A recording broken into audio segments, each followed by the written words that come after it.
여러분 혹시 힘들 때 부르시는 찬양이 있으신가요? 저는 힘들 때 종종 하나님 아버지라는 찬양이 있는데요. 이 찬양에는 사연이 있습니다. 제가 대학교 3학년을 마치고 군대를 갔는데요. 이제 캠퍼스 선교단체에서 3년간 훈련을 받고 딱 입대를 해서 지금 돌아보면 인생에서 가장 뜨거웠던 때 뜨거운 마음을 가지고 군대를 가지 않았나 싶어요. 청년들이 군대 갈 때 군대 2년의 시간들이 참 힘들고 어려우니까 좀 떨리는 마음으로 군대를 가는데 저는 훈련받은 사람답게 조금 다른 마음으로 갔습니다. 늘 이렇게 세뇌처럼 당해서 너는 군대를 가는 것도 군 선교사로 가는 거다 이렇게 그 마음을 가지고 갔었어요. 그리고 거기에 귀가 솔깃해서 그래 맞아 나는 군대 그냥 가는 게 아니라 예수 믿는 청년인데 군 선교사로 가서 그 제자 훈련을 하고 싶었어요. 그래서 전역할 때는 7, 8명의 소그룹 그룹을 만들고 훈련을 시키고 그런 시간들을 좀 꿈꾸면서 입대를 했습니다. 근데 이게 정말로 진지하게 그렇게 생각을 해서 선교사님들 선교 나가실 때 이렇게 선교 기도 편지 같은 거 만드시잖아요. 진짜 군 선교사니까 기도 편지를 만들어하고 사람들에게 나눠줬어요. 나 이제 군 선교사로 가니까 기도해줘. 한 발 더 나아가서 친구들에게 부담을 주기 위해서 너는 월요일 기도 담당이야, 화요일 기도 담당이야. 유별 났었어요. 그래서 지금 보면 좀 과하지 않았나 싶었었는데 그렇게 오랫동안 군대를 준비하면서 가다 보니까 마지막엔 이상하게 기대가 되는 거예요. 빨리 가고 싶다. 어리석었죠. 앞으로 무슨 일이 생길지 모르고 기대를 하다니 아니나 다를까 첫날부터 마음이 와르르 무너지는데요. 밖에선 이렇게 늘 좋은 사람들 속에서 살잖아요. 교회 다니는 청년들이 얼마나 이게 교회 집사님, 권사님들이 예뻐해 주시고 좋은 청년들, 목사님들 사이에서 나이스한 사람들 사이에서 살다가 가자마자 이게 빨간 모자 쓴 사람들이 무섭게 얘기하면서 까딱거리지 않습니다. 주먹 말아줍니다. 맨날 잘못 들었습니다. 막 이러고 너무 무섭고 힘든 거예요. 여기서 2년을 더 살아야 된다는 사실이 되게 칠흑같이 어둡게 느껴졌습니다. 근데 제가 무슨 마음으로 왔죠? 군 선교사. 근데 사명이고 뭐고 아무것도 신경이 안 쓰이고 그냥 생존, 살아서 돌아갈 수 있을까라는 생각밖에 들지 않았어요. 근데 다행인 건 저만 그런 건 아닌 것 같아요. 다 힘들었던 것 같아요. 아직도 기억에 나는 게 첫날 밤에 훈련소 들어가고 첫날 밤에 저쪽 끝에서 한 남자애가 모포를 뒤집어쓰고 흐느끼는 소리가 들리는 거예요. 근데 이게 전염이 되는 거야. 옆에도 한 4명이 막 흑흑거리는데 제 마음이 어땠을까요? 꾹 참았죠. 어금니를 꽉 물고 내가 군 선교사로 왔는데 같이 울면 내가 사람이 아니다면서 꾹 참았는데 눈물만 안 났을 뿐이지 정말 운 것과 다름없는 그 처참한 그 실패를 맛본 거죠. 그냥 2년이 캄캄한 것뿐만 아니라 내가 제일 정말 마음 뜨거워서 내가 가는 군대를 복음화 시키고 제자화 시키고 그래서 막 군선교사처럼 살아가고 싶은데 그 사명은 보이지도 않고 눈앞에 첫날부터 이 풍랑 앞에서 무너진 모습이 참 초라하고 너무 별거 아니구나라는 생각이 들어서 마음이 어려웠었습니다. 그때 불렀던 찬양이 하나님 아버지란 찬양인데요. 가사가 이래요. 하나님 제겐 참 두려운 게 많습니다. 잘 모르는 것도 너무 많습니다. 뒤에 가사는 부끄러운 일은 헤아릴 수도 없고 지치고 힘든 때에도 그때도 의연한 척해야 할 때도 있습니다. 딱 제 심정인 거예요. 뭔가 선명하게 비전 갖고 왔는데 왜 그대로 살지 못할까? 작은 풍랑 앞에서 이렇게 다 뿌옇게 보일까 하는 그 스스로의 안타까움을 보면서 제 모습이 마치 풍랑을 만난 베드로 같이 느껴지더라고요. 베드로 어떤 사람이에요? 이렇게 수제자라고 하고 늘 앞장서고 다른 사람 주님을 다 버려도 나는 주님을 버리지 않겠습니다. 선명한 사람이었었죠. 그런데 앞에 풍랑이 이러니까 앞에서 절절매져 그 믿음이 희미해져요. 마태복음 14장 26절인데요. 제자들이 그가 바다 위로 걸어오심을 보고 놀라 유령이라 하며 무서워하여 소리 지르거늘 앞에 누가 있어요? 예수님이 있는데 보여요? 안 보여요? 흐릿한 거예요. 안 보이는 거예요. 심지어 예수님을 보고 유령이다 라고 할 정도로 그 앞이 가려져 있는 거예요. 뭐 때문에요? 풍랑 때문에 어려움이 생기니까 앞이 보이지 않는 것입니다. 청년 땐 그랬는데 이제는 목사가 됐으니까 좀 다를까요? 솔직히 말씀드리면 지금도 잘 안 보여요. 잘 모르겠을 때가 훨씬 더 많은 것 같습니다. 주중에 한 성도님께 문자가 왔는데 병원을 다녀오셨는데 자기에게 남은 시간이 몇 주 남지 않았다라는 이야기를 듣고 기도해달라고 부탁하시면서 문자를 보내주셨더라고요.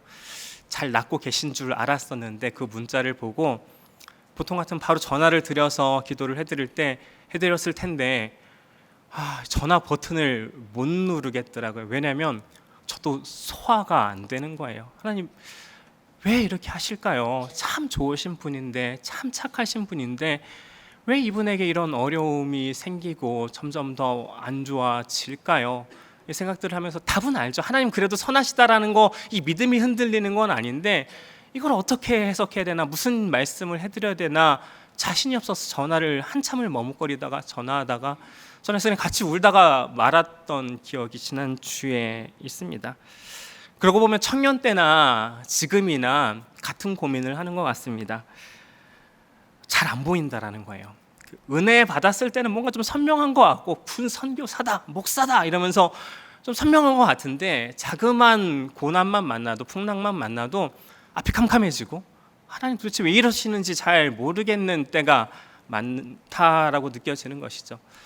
아마 많은 분들이 끄덕끄덕 거리고 계시는데 저뿐만이 아니라 많은 성도님들이 비슷한 상황이 아니실까 생각이 들어요. 늘 하나님의 뜻이 우리에게 선명하지 않죠. 좀 분명하게 말씀해 주시면 좋은데 잘 모르겠을 때가 많죠. 우리 앞이 흐릿하게 보이고 뭐가 하나님의 뜻인지 모르겠을 때가 있는데 오늘은 마가복음 말씀과 함께 우리가 흐릿한 시간을 살아가고 있을 때 어떤 말씀을 붙잡아야 할지 함께 살펴보도록 하겠습니다. 오늘 본문에서 예수님께서 한 맹인을 고치십니다. 성경에 병 고치는 얘기 워낙에 많이 나오잖아요. 그런데 오늘 본문은 성경에는 모든 병 고치는 장면에서 나오지 않은 아주 특별한 모습이 하나 등장을 하는데요. 말씀을 한번 같이 읽으면서 어떤 부분이 특별한지 한번 같이 찾아보면 좋을 것 같습니다. 마가복음 8장 23절부터 25절까지 시작. 예수께서 맹인의 손을 붙잡으시고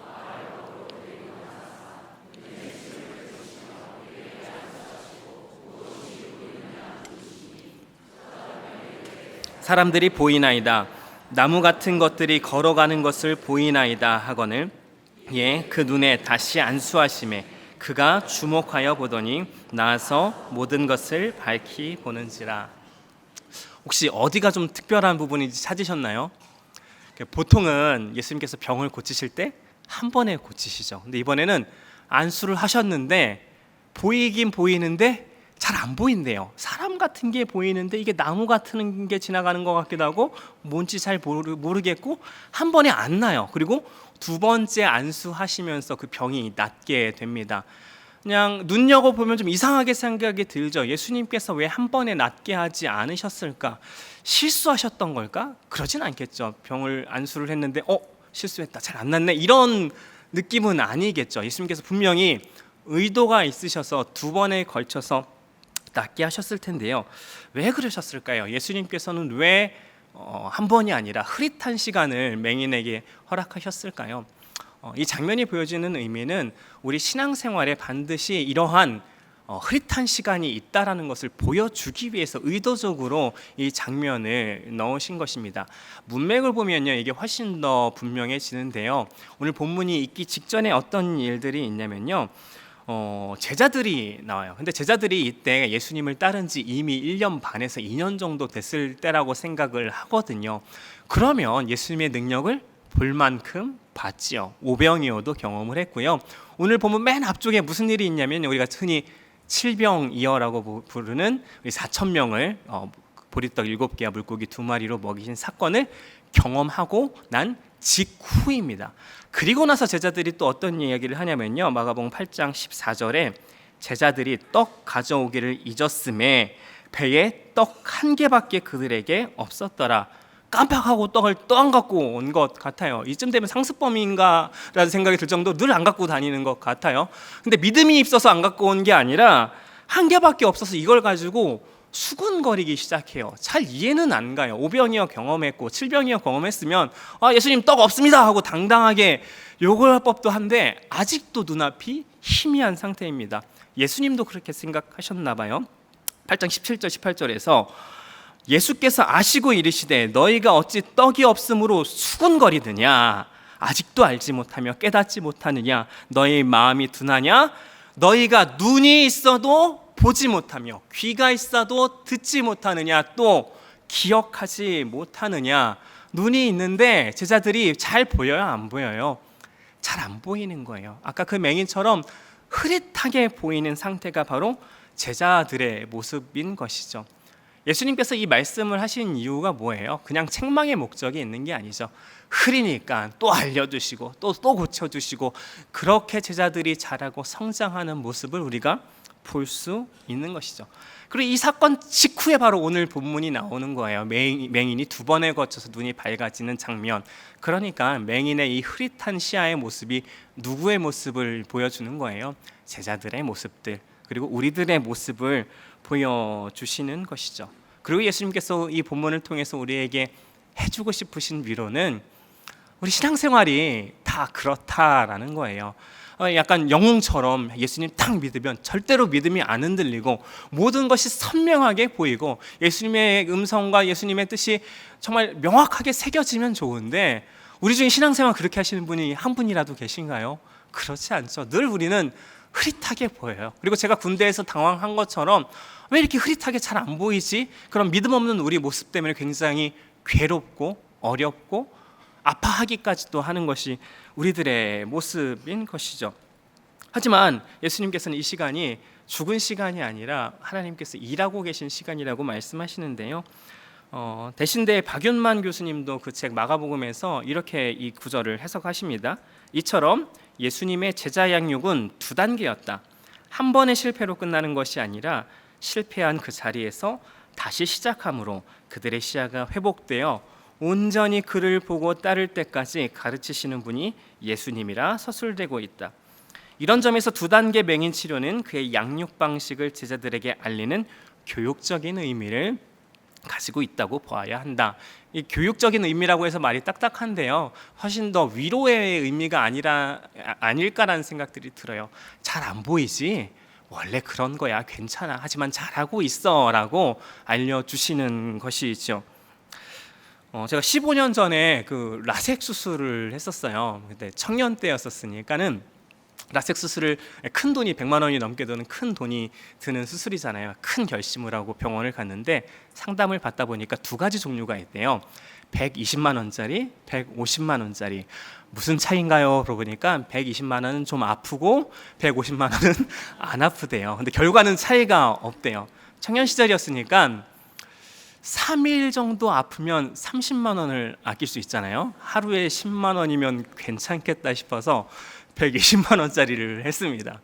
그래서 첫날 수술을 했는데 괜찮더라고요. 현명한 선택을 했다고 생각을 했었죠.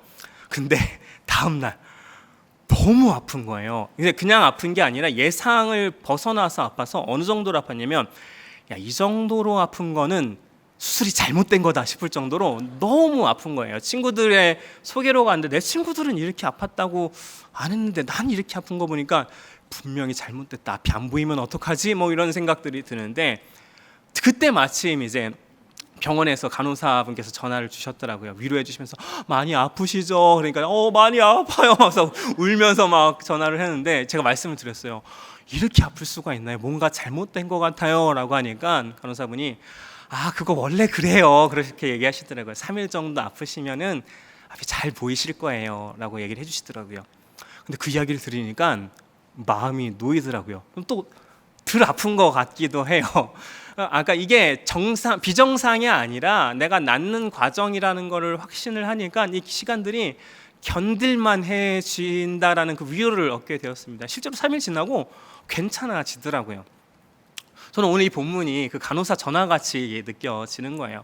우리 안 보이잖아요. 흐릿흐릿하잖아요. 그래서 괴로워 죽겠어요. 이렇게 아파도 되나? 이렇게 안 보여도 되나? 뭔가 잘못된 거 아닌가? 하나님이 날 버려두신 거 아닌가? 하나님이 함께 하신다면 이럴 것 같지는 않은데 라는 생각이 드는데, 전화 주신 거죠.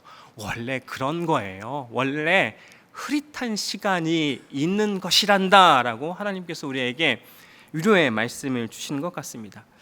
그런데 오늘 말씀은 우리에게 그냥 흐릿한 시간이 있다라는 것만 알려주시는 것에서 끝나는 것이 아니라 그 시간을 어떻게 보내면 될지, 그 시간 가운데 필요한 것이 무엇일지 두 가지로 알려주시는데요. 첫 번째는 벳세다를 떠나라고 말씀해 주십니다. 예수님께서 맹인을 고치실 때 주목할 만한 포인트가 있는데 우리 8장 23절 다시 한번 읽어볼까요? 다 같이 읽겠습니다. 시작.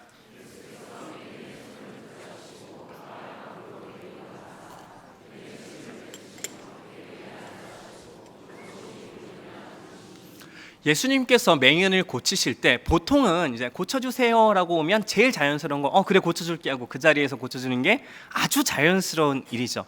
그런데 예수님께서 맹인을 고치실 때는 손을 잡고 마을 밖으로 나가십니다. 굉장히 적극적으로 손을 잡고 나가셨다는 건 적극적인 행동임을 우리가 알 수가 있죠. 그냥 그 자리에서 고치시면 시간도 아끼시고 그게 더 자연스러워 보이는데 왜 예수님께서는 맹인을 벳세다 마을 밖으로 나가서 고치셨을까요? 아마 가장 마음속에 먼저 떠오르시는 이유가 예수님께서 병을 고치신 다음에 아무에게도 알게 하지 말라라고 이야기하실 때가 많이 있으시잖아요. 마가복음에서도 여러 차례 등장을 하고요. 예수님이 기적이 드러나면 이 기적에만 집중을 할까 봐 그랬나 보다라고 생각을 하실 수도 있는데 그런 이유가 있을 수도 있고요. 그런데 오늘 본문에서는 다른 부분에 강조점이 있어요. 그 마가복음에서 다른 장면에서는요, 예수님의 의도가 그러한 경우에 아무에게도 이르지 말라고 직접적으로 이 말이 들어가요. 아무에게도 말하지 말라고 직접적으로 이 얘기를 하세요. 그런데 오늘 본문에는 그 이야기가 없어요. 그저 손을 잡고 마을 밖으로 떠나셨다가 그리고 나서 또 8장 26절에서 뭐라고 말씀하시냐면 예수께서 그 사람을 집으로 보내시며 이르시되 마을에는 들어가지 말라 하시니라.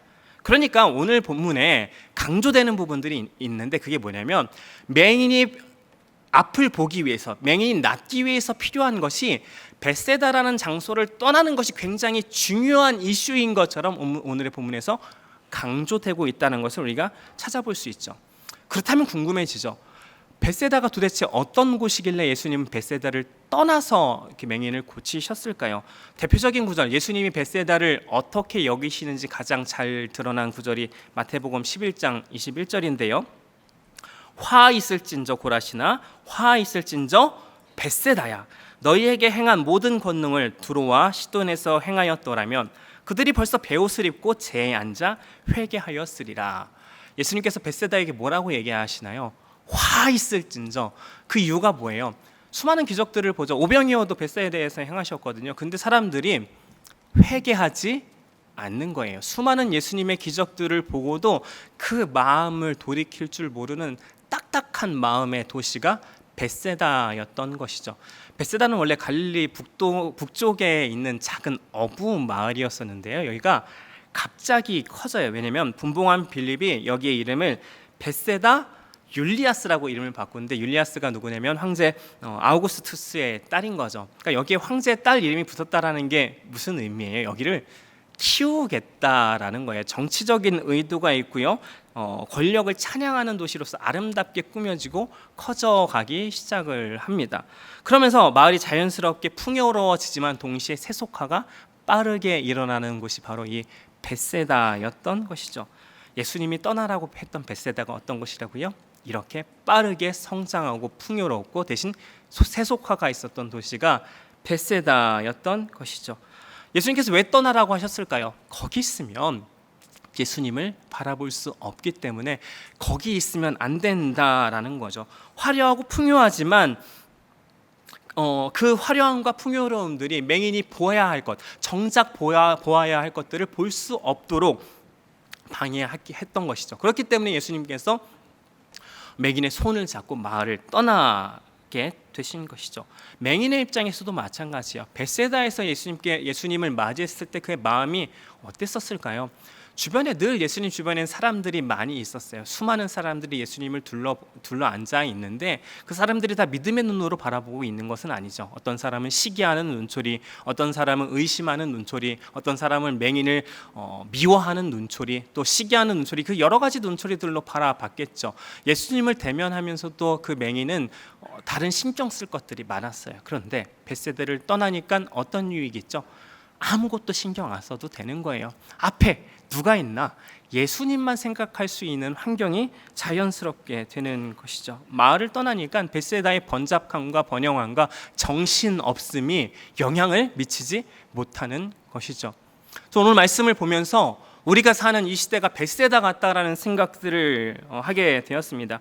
번영하고 번성하고 그래서 어느 때보다 빠르고 편리한 삶들을 살고 있지만 반면에 시끄럽고 번잡하고 그 정보의 홍수가 우리의 마음을 사로잡는 시대를 우리가 살아가고 있다는 생각들이 들어요. 스마트폰 한번 보시면 하루에 얼마나 많은 알림이 옵니까? 카톡은 수십 개, 수백 개, 한두 시간 자리를 뜨면 그렇게 쌓여져 있고요. SNS 알림, 은행 알림, 커뮤니티 알림, 은행 알림, 갖가지 알림들이 우리의 정신들을 빼앗아 가고 있고요. 스마트폰이 열면 그 안에 온통 우리의 마음을 사로잡을 만한 것들이 가득해요. 한번 손에 쥐면 눈을 떼기가 쉽지 않은 것 같아요. 옛날에는요, 그 인터넷을 하더라도 이렇게 블로그나 뉴스 기사를 보면 스크롤을 내리다 보면 끝이 있었어요. 그 페이지에 끝이 있었어요. 그래서 쉼표를 찍을 수 있는 공간이 있었는데 이제 그만 보자 할 수 있었는데 요즘에는 바닥이 없죠. 유튜브 영상 올리면 계속 올라와요. 아무 생각 없이 계속 볼 수 있게 되고 쇼츠도 그렇고 SNS도 소식들이 그냥 무한대로 계속 올라오면서 우리의 생각과 우리의 마음을 잡아먹으려 애쓰는 벳세다 같은 삶을 살고 있는 게 아닌가라는 생각이 듭니다. 저희 집 엘리베이터에 그 요만한 작은 모니터가 하나 달려 있더라고요. 모니터에 뭐가 나올까요? 광고 영상들이 나와요. 지난주에 깨달은 건데 제가 엘리베이터를 탈 때마다 한 30초에서 1분 동안 멍하게 그 광고를 쳐다보고 있는 모습을 뒤늦게 깨닫고 제가 무슨 생각을 했냐면 이 시대가 그 엘리베이터에 있는 그 30초도 가만히 멍하게 있을 수 없도록 우리의 집중력과 주의력을 어떻게든 앗아가려고 모든 지혜와 노력들을 다 발휘하는 시대를 우리가 살아가고 있다라는 생각들이 듭니다. 아마 저만의 얘기는 아니겠죠. 아침에 일어나면 제일 먼저 뭐 하셔요? 아마 여기 계신 분들 중에서도 상당히 많은 성도님들이 일어나자마자 스마트폰을 보실 거예요. 통계 조사를 보니까요, 미국인의 80%에서 90%, 여러 통계가 거의 다 80에서 90%더라고요. 80에서 90%가 일어나면 10분 안에 다들 이렇게 스마트폰을 손에 쥐고 본다라는 통계가 있습니다. 우리도 마찬가지로 저도 그럴 때가 있어요. 일어나면 세상에 그동안 무슨 일이 있었나 하면서 뉴스를 보다가 갑자기 유튜브로 전환해서 잠이 깰 때까지 유튜브를 보다가 그 유튜브를 가지고 그대로 씻으면서 유튜브를 틀어놓고 보다가 옷 입을 때도 보던 영상을 틀어놓고 직장에 출근을 하면서도 보고 돌아와서도 보고 집에 와서 피곤하니까 누워서 보고 잠들기 전에도 보고 모든 집중력이 거기 다 빠져 들어가서 잠시 멍을 때릴 수 있는 기회조차 없는 것이 이 시대가 아닌가라는 생각이 들어요. 가끔 이렇게 서현역에 혼자 밥 먹으러 가면요, 혼자 밥 먹는 사람들이 많이 모인 식당들 있잖아요.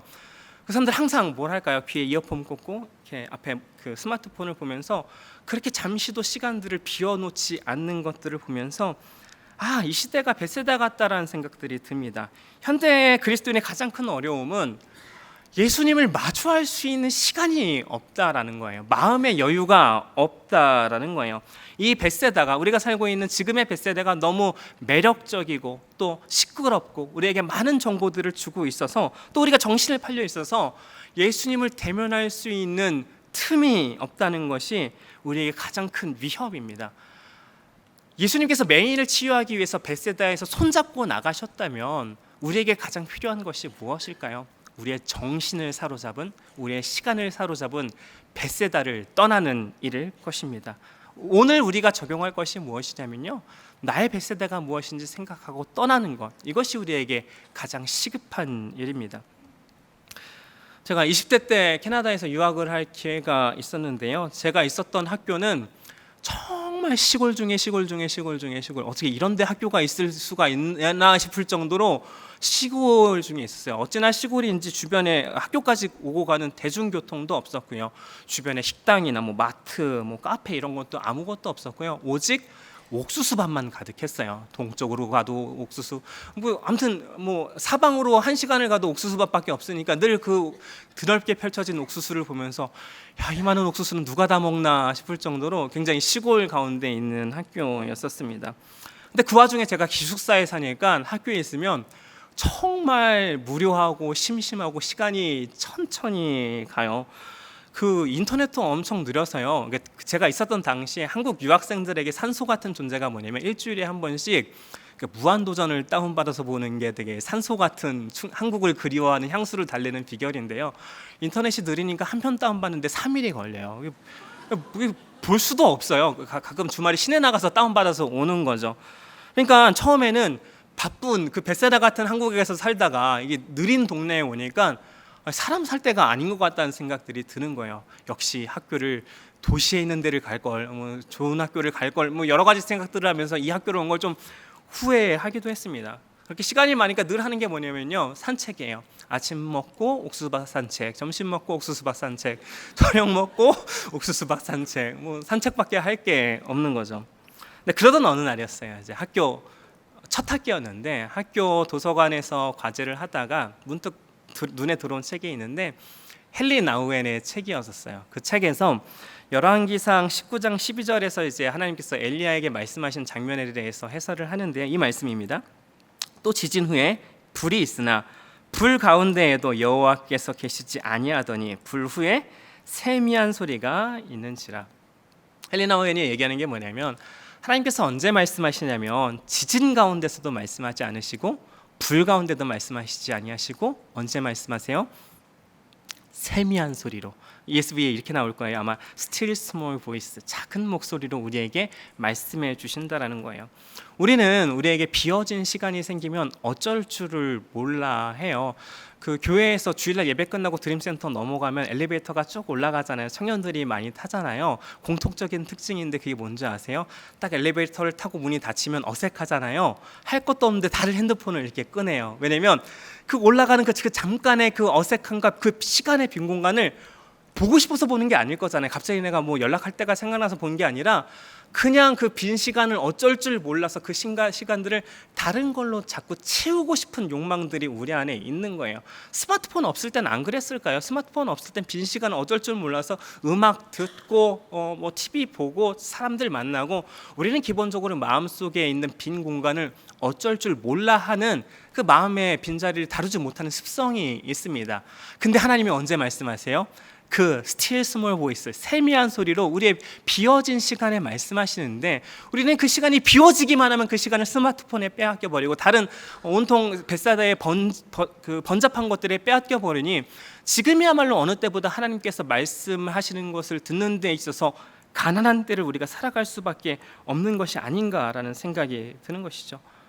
그리고 나서 그 책을 읽고 나서 그 학교에서의 생활들을 돌아보니까 그렇게 좋은 시간일 수가 없더라고요. 아침 먹고 옥수수밭 가서 걸으면서 예수님을 묵상하고 점심때 이런저런 생각들을 하고 이 시간이 단순히 비워져 있는 고통스러운 시간들이 아니라 하나님과 정말 풍성한 교제를 누리는, 어쩌면 제 인생에서 이렇게 하나님을 가까이 누렸던 시간이 있었나 싶을 정도로 참 좋은 시간들을 보냈어요. 나중에 알게 된 건데 몇 달 후에 저희 학교에 별명이 있는 걸 알게 됐어요. 저희 학교 별명이 뭐냐면 광야 속의 천국이라는 별명이 있어요.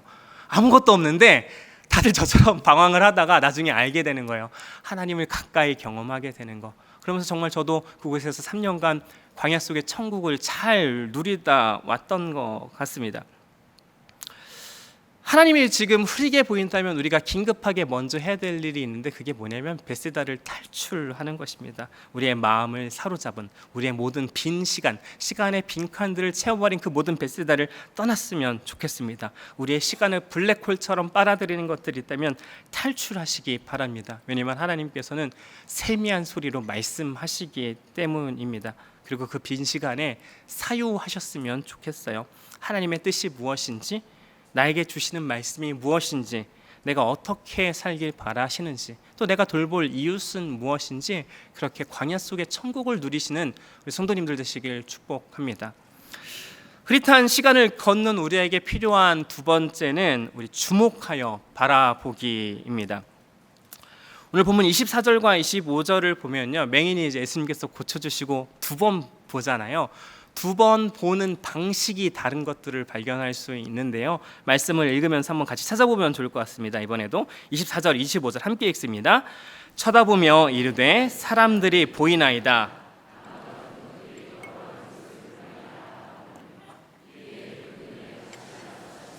그가 주목하여 보더니 나서 모든 것을 밝히 보는. 아마 금방 찾으셨을 것 같아요. 처음 봤을 때는 어떻게 봤다 그러죠? 그냥 쳐다봤다라고 하는데요. 두 번째 볼 때는요, 주목하여 봤다.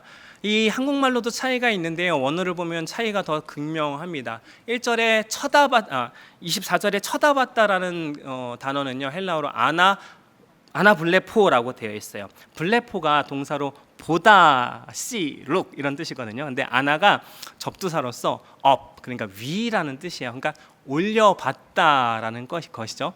처음에 고쳐주셨을 때는 그냥 올려봤다, 쳐다봤다 그렇게 해서 번역이 된 거고요. 그런데 두 번째 주목하여 보다라는요, 비슷한 단어인데요. 블레포가 쓰이긴 했어요. 근데 디아블레포라는 단어가 썼어요. 그러니까 블레포는 아까랑 똑같죠. 보다라는 뜻이 있고요. 디아는 영어로 through, 그러니까 뚫어보다, 통찰하다 이런 뜻이 있는 거예요. 처음 고쳐졌을 때는 흐릿하게 그냥 쳐다본 거예요. 그러니까 잘 안 보였던 거고, 두 번째는 look, 그러니까 see through, 그러니까 집중해서 보니까는 명확하게, 명쾌하게 보였었다라는 이 차이가 본문에서 드러나는 것이죠. 성경에서 이 두 단어를 다르게 쓴 이유가 뭘까요? 우리가 모두가 다 흐릿한 시대를 살아가지만 아무 생각 없이 흐릿한 눈으로 세상을 바라봤을 때는 그저 그렇게 흐릿하게 살아갈 수밖에 없다라는 것입니다. 우리가 그 가운데서 우리에게 필요한 것은 무엇일까요? 디아블레포, 주목하여 보는 것이 우리에게 필요한 것입니다. 우리가 사는 세상이 그래요. 흐릿한 세상 속에서, 혼미한 세상 속에서 정신을 잃고 정신 차리지 않으면 그 혼미함 속에서 갇혀버리지만, 디아블레포, 정말 주목해서 봤을 때 그 흐릿함을 탈출할 수 있다라는 것일 텐데요. 그렇다면 우리가 주목해서 바라보아야 할 것이 무엇일까요? 히브리서 12장 2절이죠. 믿음의 주여 또 온전하게 하시는 이인 예수를 바라보자. 흐릿한 세상 속에서 결국 우리가 바라봐야 할 것은 예수 그리스도인 것입니다. 말씀 보면 온전하게 하시는 이라고 하잖아요. 흐릿한 세상 속에서 무엇이 진리이고 우리가 무엇을 바라봐야 할지 그것들을 온전하게 보여주실 이가 바로 예수 그리스도밖에 없다라는 것입니다. 예수님께서 맹인에게 벳세다를 떠나라고 하신 결국 이유가 뭐예요? 벳세다에 있을 땐 예수님이 안 보였잖아요. 그런데 이 벳세다를 떠나서야 비로소 예수님을 바라볼 수 있었기 때문에, 벳세다를 떠나야지 디아블레포, 그러니까 주목하여 보는 것이 일어날 수 있었기 때문에 벳세다를 떠나라고 말씀하셨던 것이죠. 그러니까 그때는 안 보였었는데 이제는 보인다라고 말할 수 있었던 것이죠. 풍랑을 만났던 베드로, 아까 살펴봤었는데 베드로의 문제가 무엇이었었나요? 디아블레포가 없었던 것이죠. 마태복음 14장 26절, 제자들이 그가 바다 위로 걸어오심을 보고 놀라 유령이라 하며 무서워하여 소리 지르거늘. 앞에 예수님이 있긴 있는데 흐릿한 세상 속에서 흐릿한 눈으로 보니까 예수님이 유령으로 보이는 거예요. 풍랑밖에 보이지 않는 거예요. 예수님이 보이지 않는 것입니다. 베드로가 나중에 물 위를 걷다가 빠진 이유가 무엇입니까? 14장 30절, 바람을 보고 무서워서 빠져가는지라. 예수님을 안 보고 바람만 보니까, 눈앞에 있는 문제만 보이니까 눈앞이 흐릿해져서 물속에 빠질 수밖에 없는 것입니다. 우리가 흐릿한 세상 속을 살아가지만 계속해서 흐릿한 세상 속에서 머물러 있는 이유가 무엇입니까? 앞에 있는 문제만 보이는 거예요. 내가 욕망하는 것만 바라보는 거예요. 내가 갖고 싶던 것, 내 결핍, 이것만 해결되면 내 문제가 해결될 수 있을 것처럼 거기에만 집중을 하니까 우리가 헤어나올 수 없는 것이죠. 예수님께서 오늘 우리에게 말씀하시는 것, 흐릿한 세상을 걷고 있다면 벳사다를 뛰쳐나와서 거기서 예수님께 집중해라. 디아블레포, 예수님을 주목하여서 바라보아라고 우리에게 도전하고 계신 것입니다. 제가 훈련소에서 하나님 아버지라는 찬양을 많이 불렀었다고 했었죠. 근데 사실 그 찬양을 부른 이유는 앞에 부분 때문이 아니라 후렴 가사 때문에 그 찬양을 불렀어요. 후렴 가사가 이렇게 돼 있습니다. 그래도 하나님 아버지, 하나님을 아버지라 부를 수 있어서 난 참 좋습니다. 오 나의 하나님 아버지, 하나님을 아버지라 부를 수 있어서 난 참 다행입니다. 훈련소 들어가서 눈앞이 캄캄할 때 이 찬양을 부르면서 예수님을 바라보니까 마음에 평안이 생기더라고요. 이 후렴만 부르면 마음이 평안해지더라고요. 근데 지금 돌아보니까 이 가사가 디아블레포, 주목하여 보는 거예요. 혼미한 세상 속에서 그래 어렵고 힘들지만 하나님께서 내 아버지시니까 참 다행이다. 주님을 부르짖을 수 있어서 아버지를 내가 아버지라고 부를 수 있어서 참 좋다라는 고백, 이 디아블레포가 우리 가운데 있으면 좋겠습니다. 그렇게 우리가 하나님 앞에 나아갈 때, 또 베드로가 그렇게 나아갈 때 뭐라고 말씀하시냐면요, 마태복음 14장 27절, 예수께서 즉시 이르시되 안심하라, 나니 두려워하지 말라. 우리가 어두움 속에서 주님을 주목할 때 주님께서 말씀하시죠. 안심하라, 나니 두려워하지 말라. 지난 주중에 그 병원 다녀오신 성도님의 문자를 받았었을 땐 앞이 캄캄해서 보이지 않았어요. 그런데 이 말씀을 준비하면서, 이 말씀을 묵상하면서 디아블레포 주님을 바라보니까 주님께서 뭐라고 말씀하시는지 알겠더라고요. 그 성도님에게, 그리고 이 자리에 있는 모든 어두운 시절, 흐릿한 시절을 걷고 있는 모든 성도님들에게 결국 이 말씀 해주고 싶으셨구나.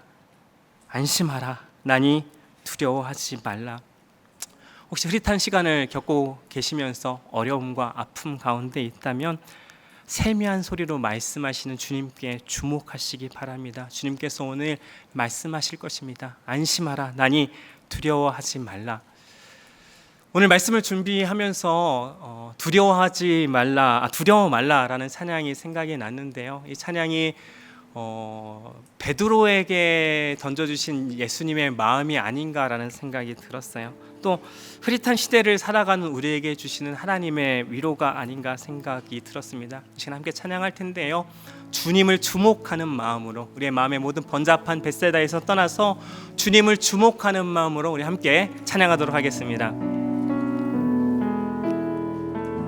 두려워 말라, 두려워 말라, 너와 함께 하니 놀라지 말라, 나는 내 하나님 되니 무서워 말라, 내가 널 도와주리니 너는 마음에 염려치. 다시 한번 고백하며 두려워 말라, 두려워 말라, 너와 함께 하니 놀라지 말라, 나는 내 하나님 되니 무서워 말라, 무서워 말라, 내가 널 도와주리니 너는 마음에 염려치 말라. 함께 찬양하며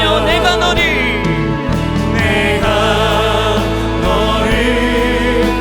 크세게 하리라, 내 손으로 너를 꼭 붙잡아 주리라, 내가 너를 의롭게 하리니 너는 마음에 염려치 말라. 다시 한번 다 같이 자리에서 일어나서 두려워 말라, 두려워 말라, 너와 함께 하리니 놀라지 말라, 나는 내 하나님 되니 무서워 말라, 내가 널 도와주리니 너는 마음에 염려치. 주님을 주목하며 함께 찬양합니다. 내가 너를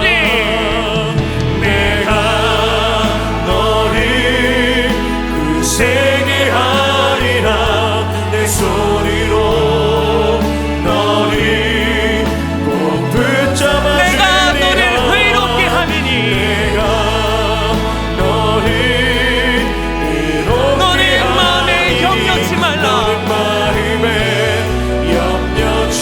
주님의 음성에 귀 기울이며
손으로 너를 붙잡아 주리라.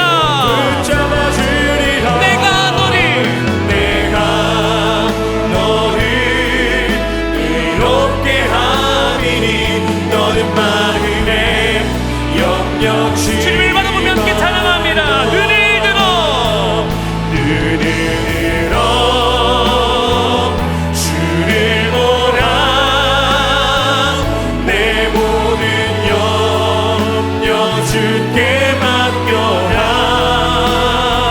슬플 때에 주님의 얼굴 보라. 사랑의 주 내 모든 믿음으로 선포하며 눈을 들어 주를 보라. 주를 보라. 내 모든 염려 주께 맡겨라.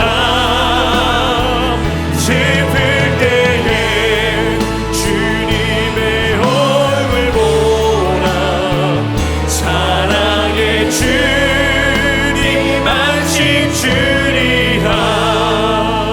우리는 이 세상을 살아가는데 그 세상이 벳세대와 같고 흐릿한 세상을 살아가는 것 같습니다. 주님께서 오늘 우리에게 말씀하시는 바가 무엇입니까?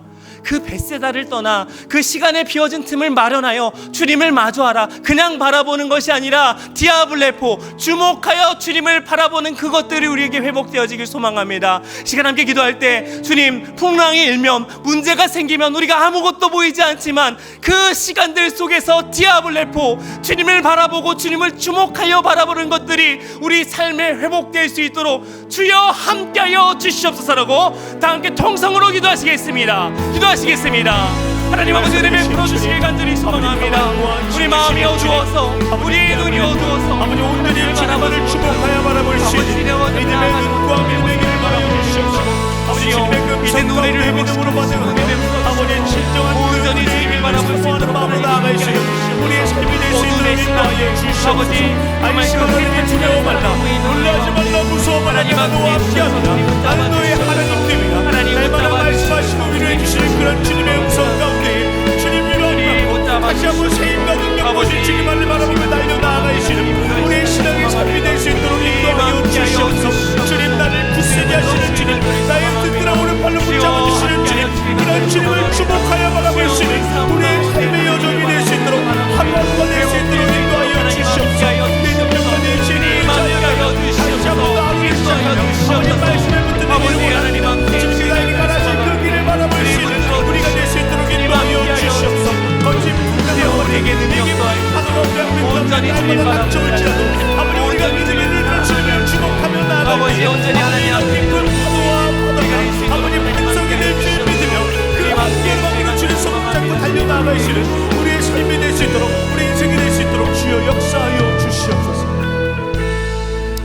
하나님 아버지, 우리 삶의 문제와 아픔이 다가올 때 우리도 베드로처럼 그 풍랑만 바라보고 눈앞이 캄캄해지고 앞이 보이지 않는 것들을 경험합니다. 하나님, 이 시간 말씀으로 우리를 불러주시고 벳세다를 떠나서 주님을 마주하게 하여 주시옵소서. 우리가 주님을 마주할 때에 세상에서 누릴 수 없는 평안과 세상에서 누릴 수 없는 그 주님과의 달콤함을 누릴 수 있도록 하나님 함께해 주시고, 주님을 주목하여 봄으로 그 악한 세상 속에서, 번잡한 세상 속에서 주님의 뜻이 무엇인지 명확하게 알 수 있는, 주님의 뜻을 온전히 분별하며 하나님의 나니 안심하라는 그 음성을 듣고 우리 마음에 평안을 얻는 우리 성도들 될 수 있도록 하나님 함께하여 주시옵소서. 특별히 어려움의 시간들을 보내고 있는 모든 성도님들 축복하여 주시옵소서. 경제적인 어려움, 육신의 아픔들, 수많은 어려움으로 인해서 눈물을 흘리고 있는 성도님들 계시다면 주님을 주목하게 해주시고 그 10년 가운데 나니 안심하라고 말씀하여 주심으로 주님으로 인하여 자유함 누리는 성도님들 될 수 있도록 주님 함께하여 주시옵소서.